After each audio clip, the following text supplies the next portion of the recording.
said, give me a little Australian theme music. That's AC/DC. Listen, welcome everybody. I couldn't be more thrilled to be here. This is, as John said, our second year of running this Digital Transformation Summit around identity, and we couldn't be more thrilled about the journey with you guys. This Global Summit series is really important to us. It's a way to convey and collaborate with not only our partners, but our customers and all of you about how do we help drive innovation around the globe in terms of digital transformation and how we do new customer engagements, how we drive innovation with you and your businesses or your government. Using digital identity as a cornerstone for that. So this year alone, we've already run events in Austin, Texas. We run Dusseldorf, Germany. Upcoming is London in October and Paris in November. If you have teammates that are in those countries or cities or nearby, please have them join us as well. So before I get started, I thought, just echoing what John had just talked about the tremendous growth that we've had in Australia, New Zealand, as well as APJ in general. I wanted to just second that and say, this is the fastest growing region for the company, for ForgeRock. There's tremendous demand here for the technology and innovation that we're driving together with you. And towards that end, I wanted to also introduce you to some folks that are along with us here today, because they're critical and I think they're a witness to us and our support of this region. So firstly, let me introduce Herman Wimmer, who runs international for us out of Munich, Germany. Herman, nice to see you here. Jeff Scheel, who is SVP of all of our partnerships and innovation. We have John Fernandez, our CFO. John. Steve Ferris, one of our co-founders, runs customer success worldwide out of the UK. And Aaron Haggerty, our head of legal. I think I've covered all the exec team here. So we're very supportive of not only driving the growth here, but also we see innovation in Australia as really taking off, and we want to be a part of that and a catalyst to that change. So let's get started. The theme of this meeting today is really about digital transformation. It's about innovation and, of course, digital identity's role in helping make that happen. Actually making that a key ingredient to kicking that off and making that energy occur. So, firstly, let's start off with a little bit of an analogy. I think we're all familiar with this analogy of light at the end of the tunnel. And the question, of course, is this daylight at the end of the tunnel, or is it a train bearing down on us? The challenges that we deal with every day used to look like this, where you're dealing with a linear reaction, some type of security, or it could be single sign-on, if you will, if you're going way back around historical identity use cases, where you're authenticating and authorizing something.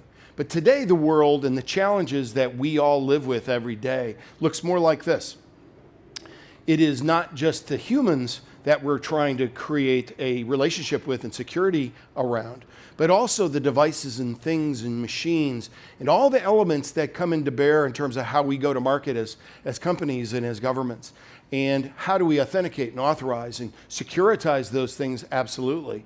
But importantly, as you'll see in the next 20 minutes in our discussion, it's also how you use technology to enable those relationships and enable the dialogue around customer transformation, digital disruption around your industry, whatever sector you're in, and creating a very unified approach to how you and your business and how you and your government entity actually drives forward this transformation. So why don't we start with a little video, give you a view into this. Identity and access management started as a simple security thing. When an employee logged into payroll, for example, the system would check their identity, make sure they're legit, and look to see what they have access to. But if the same employee wanted access to expense reporting, they had to log into that program separately and do it all over again. This got really annoying really fast. Now, identity platforms can assign employees a digital identity to represent them company-wide, so they only have to log in once. In fact, their digital identity stays the same no matter where they log in, on mobile phones, computers, wearable devices, appliances, or connected cars. Consumer companies want in on the identity action too, so their customers can have unique, secure digital identities on the web, in an app, or on any other personal device. Digital identities carry information about every unique customer. It's important to protect this personal data, but it's also a great opportunity for personalization. Retailers can see order history and suggest merchandise or targeted discounts. Insurers can offer incentive packages. And car companies can note preferences like seat settings, temperature, and playlists, whether the driver's in their car, a rental, or a cab. But now, it's not just people connecting to the internet. Lots of devices, connected cars, appliances, and machines are getting online. From the thermostat to security cameras to smartwatches, refrigerators, you name it. They interact with services like utility metering, home monitoring, health tracking, grocery ordering, and more, creating complex digital identity relationships that all tie back to an individual. ForgeRock gives companies a simple way to manage all these identities while protecting and personalizing the customer experience. If privacy controls are your thing, we can even empower people to choose what data they share with who and when. That's how you get from known to trusted. Customer identities aren't simple anymore, but the solution is. We're ForgeRock, and that's how we build digital trust.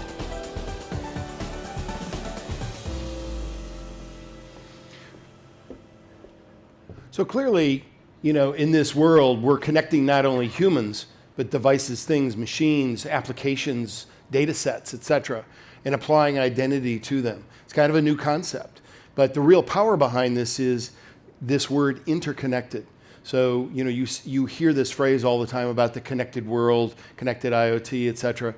The real interesting dialogue on this is the word interconnected, meaning that you're creating relationships amongst things, devices, machines, applications, and of course the humans that are using them, that transforms how you go to market and how you bring new products and relationships and business processes to market. So it's really changing the game. Think connected car. It's not just the car authenticating to the cloud, which we do for Toyota, and this connection between machine and cloud to provide value add, i.e. services and entertainment, et cetera, or safety to the car, but it's also how do you associate the people that are driving the car, that are in the car, and the digital services that you might personalize to them. So it's an interconnected world, and it's doing that by connecting the dots of those relationships through identity. And of course, it's driving this phrase that you hear probably too often these days, which is digital transformation.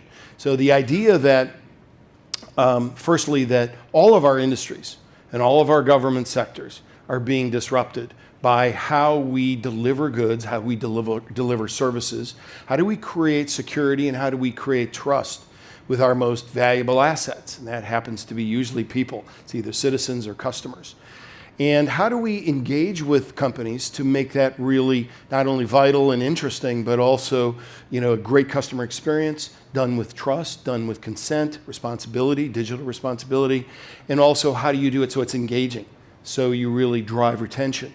And the impact to the industry is massive, right? So, 37%, about a third of most industries have digitized their business processes. So as an example, in the retail space, it's probably less than 30%, have digitized their business processes of how they engage with customers. So they got a long way to go as an example. That means there's a lot of improvement to be made. There's a lot of innovation and disruption that there's an opportunity for. The impact for not doing it is also massive.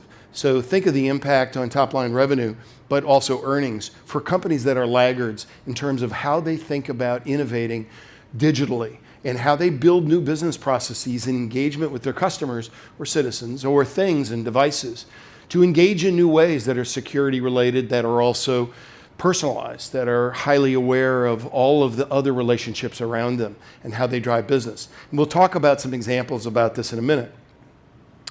It's a busy slide, but there's a lot of data here, and I think it's interesting. These are comprised from a number of different surveys that have come out in the last 12 months. If you look on the far right side first, kind of the obvious, 95% of all breaches today are driven by identity theft. Okay, so it's just a common fact. Part of the reason for that is the next column going over from the 95%, which is the number of lines of business and let's call it regional areas of a business, divisions of a business, that all have different silos of technology. and this is common across probably 99% of the Fortune 1000 today, that companies will have 10 to 100 different silos of technology that actually interface with their customer bases, with different identity layers on top of it. So the ability to create, firstly, a secure landscape, a secure fabric of how do you deal with one John Doe who may be the same person, but actually has different sign-ins and logins and biometrics across a whole series of different lines of business, be it regional or be it different types of business, is massive. The security threat fabric is gigantic. Without figuring out how you create consolidation in the digital transformational way around identities, so you know one John Doe across your entire enterprise is the same person, and how you authenticate, how you serve them better because of that intelligence and that awareness. And of course, those drive the two middle boxes there. 81% of companies, the leaders are seeing this type of impact in terms of market efficiencies of driving increased revenues by better digital customer experience, which of course drives customer retention. 89% are seeing and achieving this. So identity becomes not only a security element around how do I know humans, how do I authenticate them and authorize them and know more about them with their profiles, et cetera. How do I create policy around that workflow? But also, how do I start to create new on-ramps of serving that customer better because of that data? Not only about the human, the customer or citizen, but also about their devices and things and machines, et cetera. And of course, if you're going to do that and you're going to create that level of data repository about individuals, you need to do it with consent and trust. So, certainly the EU is driving this forward with the GDPR legislation, which is all about, not only two things. It's really about breach notification if your company's been breached, but it's also about creating consent. It's about opt-in. It's about opt-out. It's about retract. You as a consumer or as a citizen, the authorization of using your personal data, and the ability for companies to move that forward or distribute that to other third parties, puts the consumer and the citizen in control. And so if you're really going to use identity to transform your business, which we're seeing tons of this today around both almost every industry sector, you also need to do it with trust and digital responsibility. And certainly in the EU's case, if you're not familiar with that legislation, both in the EU, but any company that does business in the EU is subject to a penalty of up to 4% of top-line revenues. So 4% of top-line revenues if they are deemed to have breached one of these legislative elements of both consent for consumer as well as for breach notification. And then lastly, IoT. So there are lots of connected devices and things coming online, and none of them, almost none of them, are secured in any consistent way, shape, or fashion. So the opportunity to create an identity, a security layer within those devices that also creates awareness of the humans that are using them and utilizing them, creates not only a more secure fabric, a relationship for security, but it also creates an enablement platform to drive new business opportunities and revenues. And again, I'll show you some examples in a minute. I was going to see a couple of months ago in May, one of the CIOs of one of the top 3 largest retail firms in the United States. You can probably guess who it is. And on my flight there, I thought, what are the headlines around the retail industry that really inform our dialogue? And I just Googled Wall Street Journal on the plane and came up with these 4 headlines over a 1-week period of time. So we all know this. Retail is dramatically transforming. And it's because of really the ability to serve the customer in new, unique ways, right? So, everyone's buying online, but there's also the benefit of brick and mortar as well in doing business in store. How do you connect those worlds?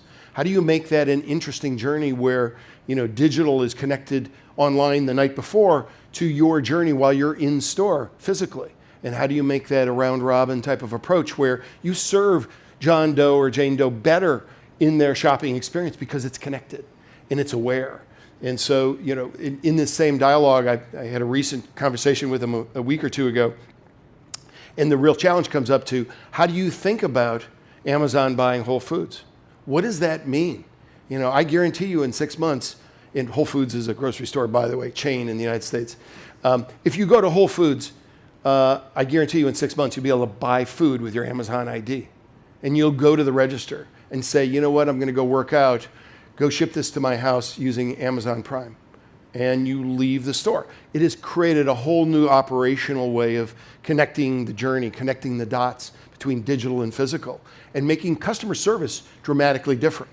So what did I just talk about there? I just talked about, through one identity, Amazon's identity in this case, doing business physically as well as digitally in all kinds of new ways. And for this retailer, that's a dramatic impact, because this particular retailer has 5 different brands of retail stores that they go to market with, totally separate brands. They do not aggregate one identity across all those 5 brands. Their view in the past has been the power of our company is by isolating those brands and creating brand power, brand awareness, brand loyalty by brand. Yet they're going to be usurped by situations like an Amazon, Whole Foods that consolidate a view into who the consumer is to serve them better. Still keeping brand awareness and brand importance. So the world's changing. Retail's right on the cusp of, I would say, major digital disruption because of this. And of course, it's all about knowing your customers better. So how do you do that? How do you engage in a more fruitful way, a more personalized way, and an interesting way? I'm staying at the Four Seasons a couple of blocks away for this trip. And the Four Seasons well known for 5-star service. Absolutely white tablecloth, white glove service in terms of how they do it. Interestingly, their modus operandi to make that happen is a very, very high staff to guest ratio. That's how they have achieved it over the years, and of course, investment in services, et cetera, quality of services. Other companies are taking a different approach. They're still having a decent, staff to guest ratio in terms of serving, but they're also doing interesting things. Marriott, I'm sure you're familiar with, is a chain, but it's also a conglomerate. They own Ritz-Carlton, they own the W hotels, they own Courtyard, et cetera. They viewed this exact discussion around brand power and understanding who are the loyalty customers of a Marriott versus a Ritz-Carlton, and keeping that separate from the standpoint of brand power, but aggregating at a top level the awareness of who John Doe was across all of those brands and all of those chains. Because if they could do that, they could create better customer service. They would know that a great Ritz-Carlton customer is also in a Marriott today, and how to treat that customer in a unique way because they have such great points in the loyalty program with Ritz-Carlton. So fascinating for Ritz. They've aggregated and consolidated that view, and they've also made it digitally relevant. So, creating a mobile and online set of applications that make your journey to register and become a guest at their hotels really easy and really engaged. And the third thing they did is they brought it into the realm of IoT. So right now, if you take in certain hotels where they're testing this, you take your phone, you register, you get into the lobby of the hotel's beacons in lobby hit your smartphone and say, Mike Ellis is here, he's registered, send him his room number, and he can go up to that room and check in and use his phone to unlock the door. All right, so near field as well as Bluetooth and beacons, IoT technology that allows you to really engage at a unique level, both physically as well as digitally, that connects that entire journey. So what else happened in that discussion? Now, when you're in the restaurant at the Ritz-Carlton or at the Marriott, they know it's Mike Ellis in the restaurant, and Mike likes this kind of wine and this kind of hors d'oeuvre, et cetera, and here's what I've ordered in the past. So they've connected the digital and physical journeys to create new experiences and try to compete with folks like Four Seasons and others. So fascinating journey. I talked about the impact across industry sectors, and certainly we talked about retail and hospitality, et cetera. The whole space around media and entertainment has also become extremely innovative around using digital technology to engage better with their customers for a reason. They've had to.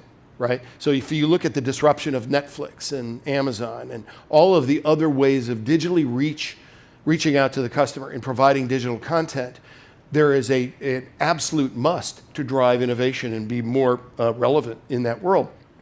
So one of our customers, BBC, is right in the wheelhouse of a number of these elements of digital transformation. Number one, I'm sure you're familiar with the BBC, but they're also semi-government funded in terms of their own business. They need to understand, how do I understand how I serve my customers better globally? How do I monetize outside of the UKI? And also, how do I serve up my technology in broader, deeper, better personalized ways that also really create the BBC brand globally and help us to create a business out of this across all routes to market. And so BBC did a really great revolutionary thing. And I think this is really indicative, like the Marriott story, about using digital identity as the tip of the spear around digital transformation. If you think about digital transformation, and there's always lots of projects that are very, very large in size, $50 million, whatever, in terms of large conglomerates trying to digitally transform their business. One of the questions is, well, how are you interfacing with your most important asset, your customer? And it starts with digital identity. So the tip of the spear, what BBC did was firstly create BBC ID in the middle of that graphic, My BBC. So understanding who an individual was and your preferences, personalization around your digital content, how you want to go to market and how you want to receive that content, the routes to the customer themselves. They then revolutionized with the BBC iPlayer. So a mobile platform that also allowed them and provided a platform for engagement, as well as understanding who the customer was by biometrics, via thumbprint, via geolocation, other contextual layers of knowing and identity. They've also taken this to the IoT realm, much like Marriott. And so they've enabled set-top boxes in the homes in the UKI with the ability to connect to the smartphone. So what's just happened? All of a sudden, the viewer in front of the set-top box, in front of the monitor, knows it's Mike watching, not some person, an anonymous person in the home watching a digital feed off your cable into the house. Now, all of a sudden, physically in your house, you're getting an awareness of who the viewer is, how you personalize the data, how you serve them more content, how you provide value-added new services that BBC might charge for, in addition to what you're currently subscribing to because of the knowledge of your interests, et cetera. So all based on one common element, technology of digital identity and how to innovate using technology to make that happen. So we all know there's a lot of people in this world, 7 billion. This year alone, there'll be more devices connected to the internet and online than people in the world. And by 2020, a massive number, almost 3x that amount. And here lies the opportunity. Here lies the real dialogue about how do you make all of this operational and executable using digital identity. It's about connecting all of those things and devices and machines and making those things related to the humans that are working with them. Be it that example of Marriott in the hotel, BBC with the iPlayer, and others, connected car, connected building, connected home. And if you think about an analogy, a good way to think about identity and how we view it at ForgeRock is the old world was, how do I authorize and authenticate a particular single identity, right? A human being. Or in the IoT case, you have companies that say, well, I just need to authenticate and securitize a device, a machine, a vacuum cleaner, whatever it might be. Today's world looks like the right side. And this is what ForgeRock provides for with our technology. A platform of solutions that actually allow you at both breadth of capability in terms of platform, so the software itself, the multitude of landscapes of where you can deploy, be it in device, at the edge, in cloud, on-prem, et cetera, and doing it at scale levels that allow you to do devices, things, machines. Now, the important element to take away from this slide is not necessarily the pretty graphics, but the view of moving from linear to relationship. So the idea that understanding, as an example, that John Doe, a customer, owns this car and has this phone and has these preferences and processes, changes the game about how companies like Toyota and BMW, et cetera, start to serve their customers in the car, not only with infotainment and those types of capabilities, but also with security, with new digital services, et cetera. The connecting of the dots, that graph on the right, is what really changes the game. It also provides for transformative innovation for that industry, be it automotive, retail, et cetera, about how do they make all this happen? How do they create that connected world? So towards that vein, we introduced several months ago new edge security products. So not just identity products that would be relevant for humans, but also edge security products and message broker products that allow for that connected view of devices, things, machines, as well as microservices, in creating all of those in a connected fashion. So those products are available today for early access, and see your ForgeRock people if you'd like to understand that better. And as I mentioned, it's all about the relationship. It's all about creating a connected view about how all these things come together. Give you a really quick, interesting example. Amer Sports is a conglomerate that owns Wilson Sporting Goods. They own Salomon ski boots, Precor, the workout equipment, that type of thing. They've taken a really interesting view about how they disrupt their marketplace and how they bring it in a connected world online as well. So they're actually putting intelligence in the sporting goods. So as an example, they have a connected basketball, the Wilson connected basketball, that has an ARM chip in the ball, and that you connect to that ARM chip via your mobile apps that you can connect to via your phone when you bring the ball home. And it registers and asks you for consent to register to the Wilson Sporting Goods website.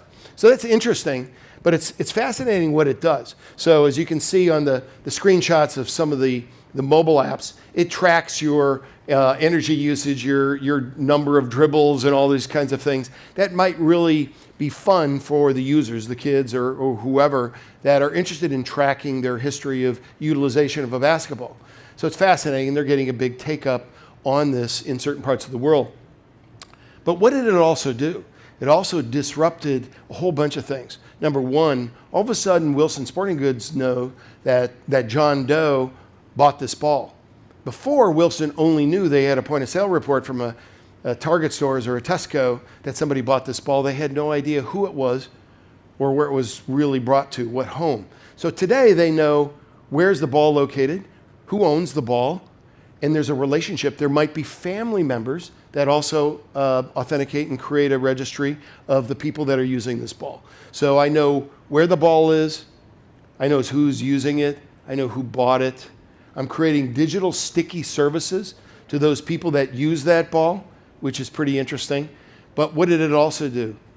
It allowed them and enabled them a platform to serve new products up to that customer without a retailer involved, without a retailer or a distribution channel or anything else. So their ability to actually market directly to the end consumer, better known as in the retail world, the products world, DTC, direct to consumer, is established already via an IoT connection. So in that case, they're using ForgeRock as an example to authenticate the ball, the user of the ball, the mobile apps, and connecting that world of the humans that are the customers, but also their devices, things, et cetera, that make that a totally transformative, innovative way of driving new business. Similarly, in automotive, ForgeRock is the security element with a platform called Automotive Grade Linux. You'll hear more about this coming, but it's actually driven out of Asia, really, with Toyota and other automotive manufacturers like Nissan and others, as well as tier one suppliers, about 110 companies that are creating the next generational platform for in-car operating systems. If you look at this latest KPMG study on the right side of the slide, 85% of automotive executives believe they'll make more money and more profits on the digital services served up in-car. 85% say they'll make more money on those services. Number two, they believe they will lose control of that monetary stream if they don't own the operating system in the car, own how data is accessed, both off the processors, the infotainment systems, et cetera.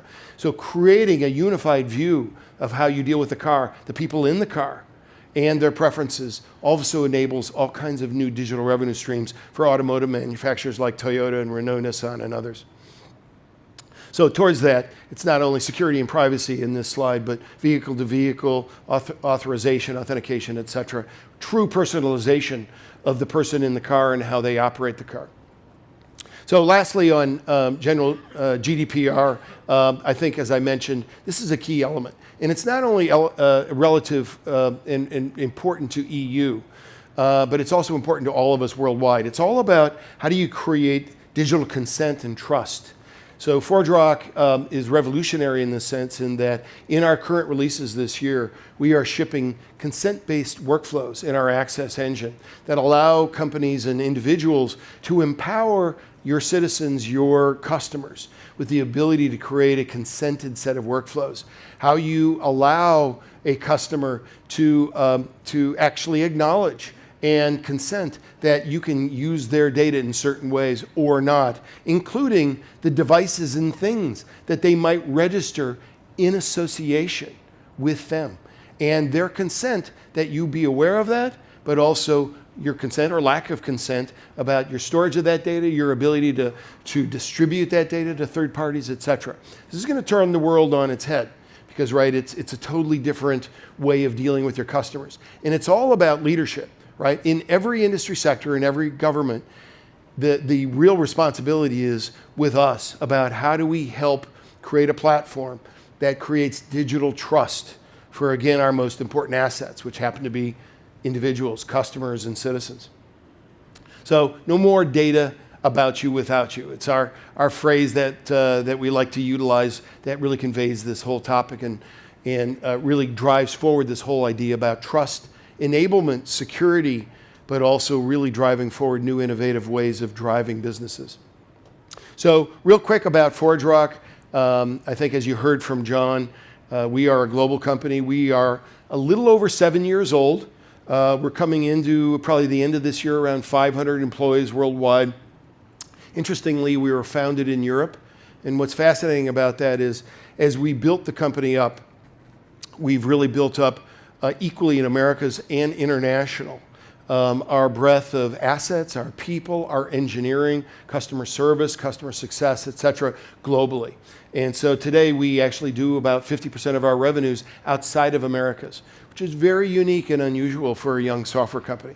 So truly global in nature. We serve Fortune 1000 and Fortune 2000 as a market. We don't really sell down market. We let our partners do that. And we're really focused on this transformative journey of how can you use digital identity to not only create great security, great authentication methods, great authorization, all those great things that really harden the fabric of how you do business with your customers and your citizens, but also that we help you drive innovation in digital transformation around how you go to market, how you use identity to create innovation around that, and how we can help you be successful towards that. So we couldn't be more thrilled having you join us today. And please spend time with us for the rest of the day and join us at breaks and lunch. So many times the value of these conferences are the side conversations at break and at lunch and at the cocktail hour about how this transformation is occurring, how we're helping you do it, and also introducing you to your peers from other like companies as well as ForgeRock employees. So thank you for being here. Much appreciate your time.